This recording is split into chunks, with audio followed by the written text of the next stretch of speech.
Assalamu alaikum. Hello. Welcome back to my channel. We are going to start another Roald Dahl book as promised. This is the BFG, which, like both James and the Giant Peach and Matilda, does have a movie, but I do hope if you haven't already seen it or you want to watch it again that you do wait until after we finish the book. We should finish these books quite fast. They're not very long. So the BFG comes to you by request from my girl Hayam in Dar es Salaam, Tanzania, one of my previous students who's been keeping up with us. And some of you might recognize her as she joined our Zoom session on Tuesday where we discussed Matilda, which we recently finished. So I'm going to continue on reading, and I hope you enjoyed this story. It is also one of my very favorite books. Okay, chapter 1, The Witching Hour. Sophie couldn't sleep. A brilliant moonbeam was slanting through a gap in the curtains. It was shining right onto her pillow. The other children in the dormitory had been asleep for hours. Sophie closed her eyes and lay quite still. She tried very hard to doze off. But it was no good. The moonbeam was like a silver blade slicing through the room onto her face. The house was absolutely silent. No voices came from downstairs. There were no footsteps on the floor above either. The window behind the curtain was wide open, but nobody was walking on the pavement outside. No cars went by on the street. Not the tiniest sound could be heard anywhere. Sophie had never known such a silence. Perhaps, she told herself, this was what they called the witching hour. The witching hour, somebody had once whispered to her, was a special moment in the middle of the night when every child and every grown-up was in a deep, deep sleep, and all the dark things come out from hiding and had the world to themselves. The moonbeam was brighter than ever on Sophie's pillow. She decided to get out of bed and close the gap in the curtains. You got punished if you were caught out of bed after lights out, even if you said you had to go to the lavatory. That was not accepted as an excuse, and they punished you just the same. But there was no one about now. Sophie was sure of that. She reached out for her glasses that lay on the chair beside her bed. They had steel rims and very thick lenses, and she could hardly see a thing without them. She put them on, then slipped out of the bed and tiptoed over the window. When she reached the curtains, Sophie hesitated. She longed to duck underneath them and lean out of the window to see what the world looked like now that the witching hour was at hand. She listened again. Everywhere it was deathly still. The longing to look out became so strong she couldn't resist it. Quickly, she ducked under the curtains and leaned out from the window. In the silvery moonlight, the village street she knew so well seemed completely different. The houses looked bent and crooked, like houses in a fairy tale. Everything was pale and ghostly and milky white. Across the road, she could see Mrs. Rance's shop, where you bought buttons and wool and bits of elastic. It didn't look real. There was something dim and misty about that, too. Sophie allowed her eye to travel farther and farther down the street. Suddenly, she froze. There was something coming up the street on the opposite side. It was something black, something tall and black, something very tall and very black and very thin. Chapter 2. Who? It wasn't a human. It couldn't be. It was 4 times as tall as the tallest human. It was so tall its head was higher than the upstairs windows of many houses. Sophie opened her mouth to scream, but no sound came out. Her throat, like her whole body, was frozen with fright. This was the witching hour, all right. The tall black figure was coming her way. It was keeping very close to the houses across the street, hiding in the shadowy places where there was no moonlight. On and on it came, nearer and nearer. But it was moving in spurts. It would stop, then it would move on, then it would stop again. But what on earth was it doing? Aha! Sophie could see now what it was up to. It was stopping in front of each house. It would stop and peer into the upstairs window of each house in the street. It actually had to bend down to peer into the upstairs windows. That's how tall it was. It would stop and peer in, then it would slide onto the next house and stop and peer in, and so on all along the street. It was much closer now, and Sophie could see it more clearly. Looking at it carefully, she decided it had to be some kind of person. Obviously, it was not human, but it was definitely a person. A giant person, perhaps? Sophie stared hard across the misty moonlit street. The giant, if that was what he was wearing a long black cloak. In one hand, he was holding what looked like a very long, thin trumpet. In the other hand, he held a large suitcase. The giant had stopped now right in front of Mr. and Mrs. Gucci's house. The Gucci's had a greengrocer's shop in the middle of the high street, and the family lived above the shop. The two Gucci children slept in the upstairs front room. Sophie knew that. The giant was peering through the window into the room where Michael and Jane Gucci were sleeping. From across the street, Sophie watched and held her breath. She saw the giant step back a pace and put the suitcase down on the pavement. He bent over and opened the suitcase. He took something out of it. It looked like a glass jar, one of those square ones with a screw top. He unscrewed the top of the jar and poured what was in it into the end of the long trumpet thing. Sophie watched, trembling. She saw the giant straighten up again, and she saw him poke the trumpet in through the open upstairs window where the Gucci children were sleeping. She saw the giant take a deep breath and woof, he blew through the trumpet. No noise came out, but it was obvious to Sophie that whatever had been in the jar had now been blown through the trumpet into the Gucci children's bedroom. What could it be? As the giant withdrew the trumpet from the window and bent down to pick up the suitcase, he happened to turn his head and glance across the street. In the moonlight, Sophie caught a glimpse of an enormous, long, pale, wrinkly face with the most enormous ears. The nose was as sharp as a knife, and above the nose there were two bright, flashing eyes, and the eyes were staring straight at Sophie. There was a fierce and devilish look about them. Sophie gave a yelp and pulled back from the window. She flew across the dormitory and jumped into her bed and hid under the blanket. And there she crouched, still as a mouse, tingling all over. Chapter 3, The Snatch. Under the blanket, Sophie waited. After a minute or so, she lifted the corner of the blanket and peeped out. For the second time that night, her blood froze to ice and she wanted to scream, but no sound came out.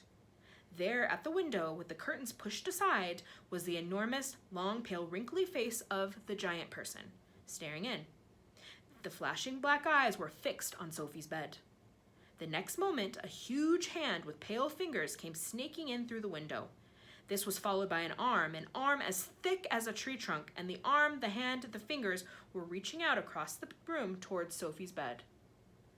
This time, Sophie really did scream, but only for a second, because very quickly the huge hand clamped down over her blanket and the scream was smothered by the bedclothes.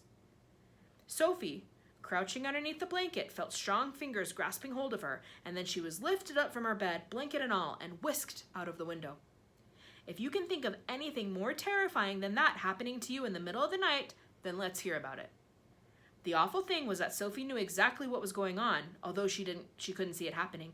She knew that a monster, or giant, with an enormous, long, pale, wrinkly face and dangerous eyes had plucked her from her bed in the middle of the witching hour and was now carrying her out through the window, smothered in a blanket. What actually happened next was this. When the giant had got Sophie outside, he arranged the blanket so that he could grasp all the four corners of it at once in one of his huge hands, with Sophie imprisoned inside.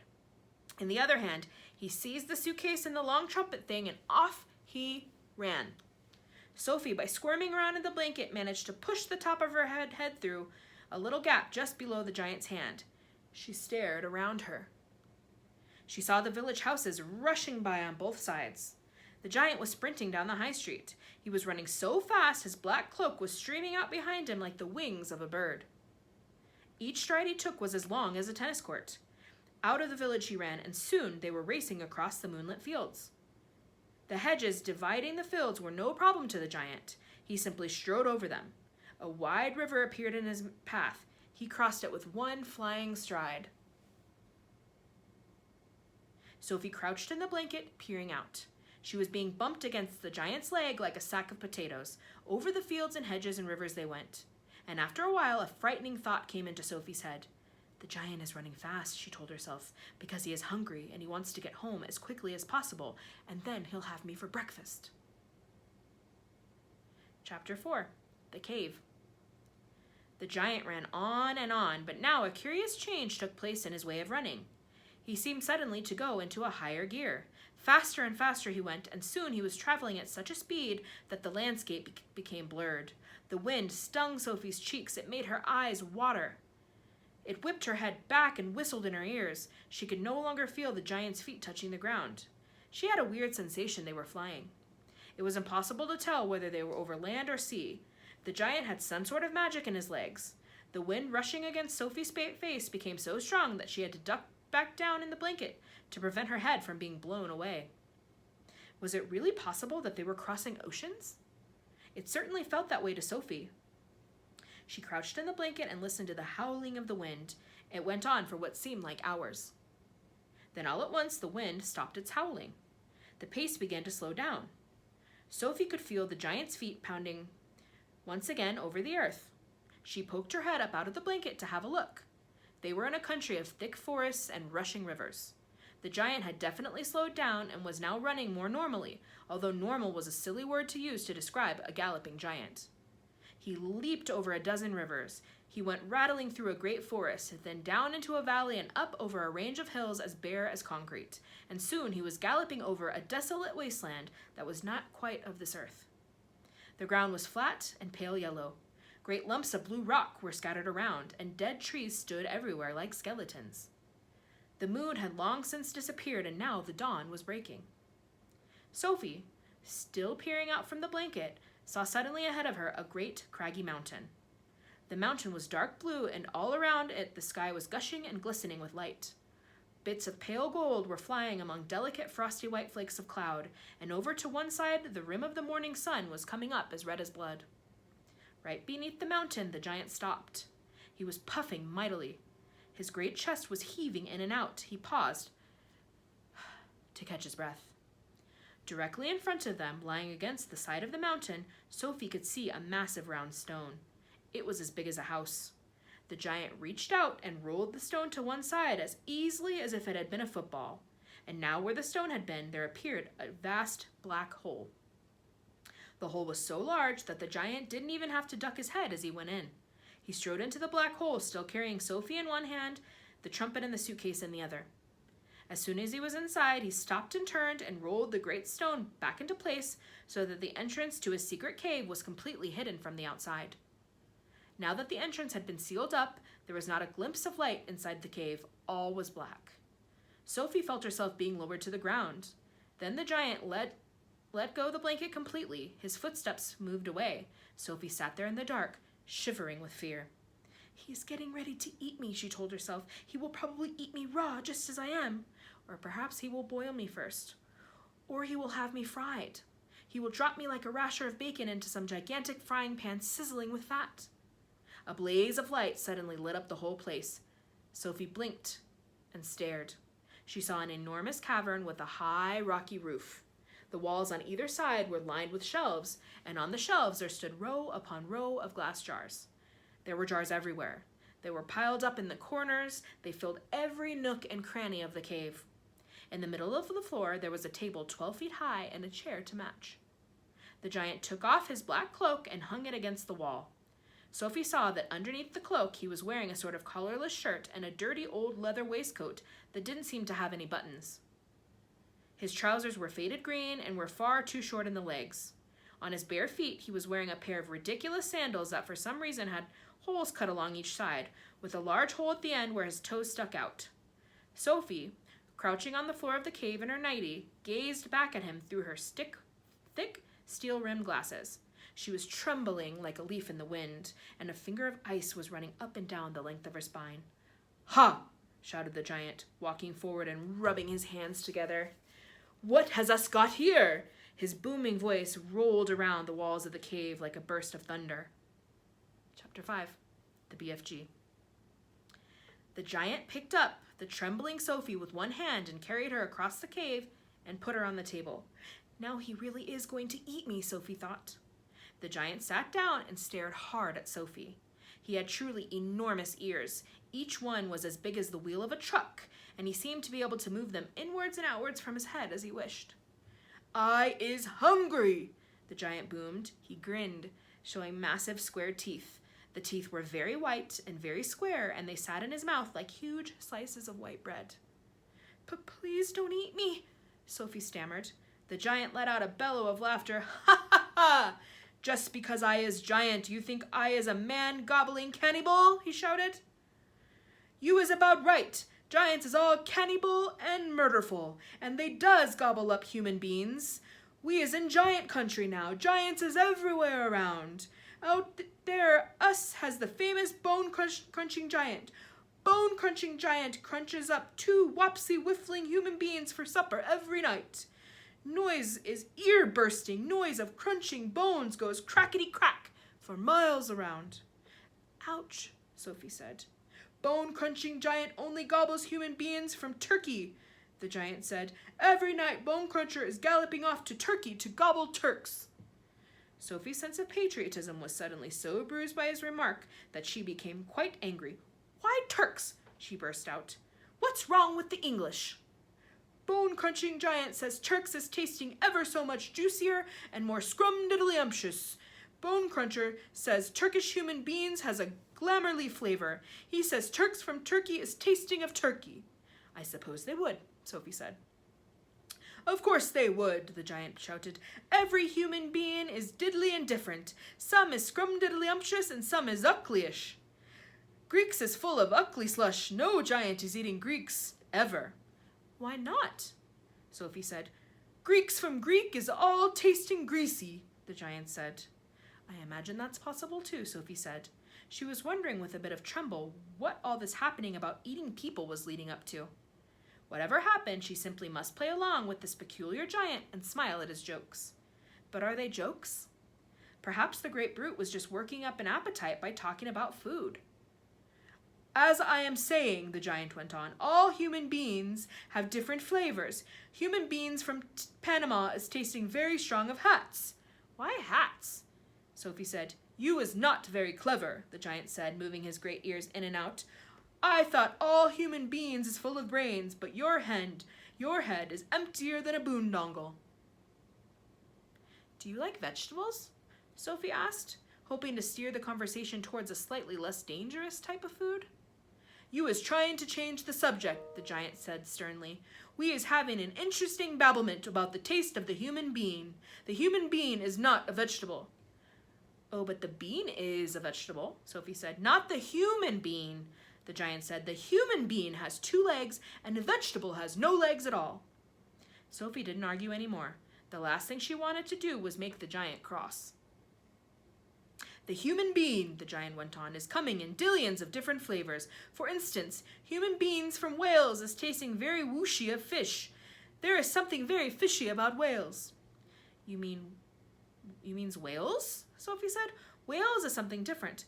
Wales is Wales, the giant said. Don't gobbly-funk around with words. I will now give you another example. Human beings from Jersey has a most disgustable woolly tickle on the tongue, the giant said. Human beings from Jersey is tasting of cardigans. You mean jerseys?